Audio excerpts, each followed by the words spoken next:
দেশের সবচেয়ে বড় বিদ্যুৎ প্রকল্পগুলোর একটি পটুয়াখালীর আরএনপিএল তাপবিদ্যুৎ কেন্দ্র। দুটি ইউনিটে ১৩২০ মেগাওয়াট সক্ষমতার এই কয়লাভিত্তিক কেন্দ্রটি বাণিজ্যিক উৎপাদনে গেলেও গত ৭ মাস ধরে বন্ধ রয়েছে। দীর্ঘমেয়াদী কয়লা সরবরাহ চুক্তির টেন্ডার জটিলতায় কয়লা আমদানি ব্যাহত হলে গত বছরের ১১ নভেম্বর উৎপাদন বন্ধ করে দেয় কর্তৃপক্ষ।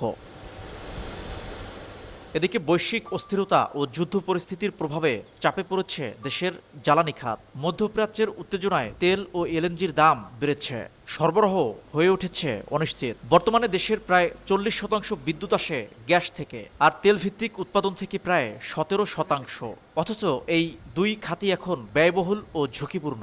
এই প্রেক্ষাপটে স্থিতিশীল বিকল্প হিসেবে সামনে আসছে কয়লাভিত্তিক বিদ্যুৎ উৎপাদন। দেশে কয়লাভিত্তিক কেন্দ্রগুলোর মোট সক্ষমতা ৬ থেকে ৭ হাজার মেগাওয়াট হলেও বাস্তবে উৎপাদন হচ্ছে প্রায় ৪,৫০০ থেকে ৫,০০০ মেগাওয়াট। বিশেষজ্ঞরা বলছেন, কয়লাভিত্তিক কেন্দ্রগুলো পূর্ণ সক্ষমতায় চালু করা গেলে গ্রীষ্মকালীন বিদ্যুৎ সংকট অনেকটাই নিয়ন্ত্রণে রাখা সম্ভব। চাই A1 SWR Pipe and Fittings. A1 Engineers number 1 choice.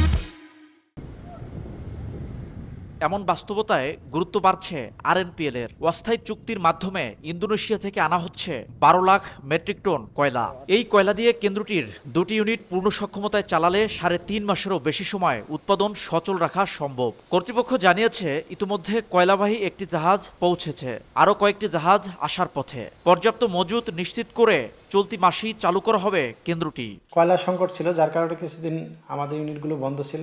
এখন এটি সমাধান হয়ে গেছে। একটা ভেসেল অলরেডি আমরা হাতে পেয়েছি, আরও কিছু ভেসেল আসতেছে।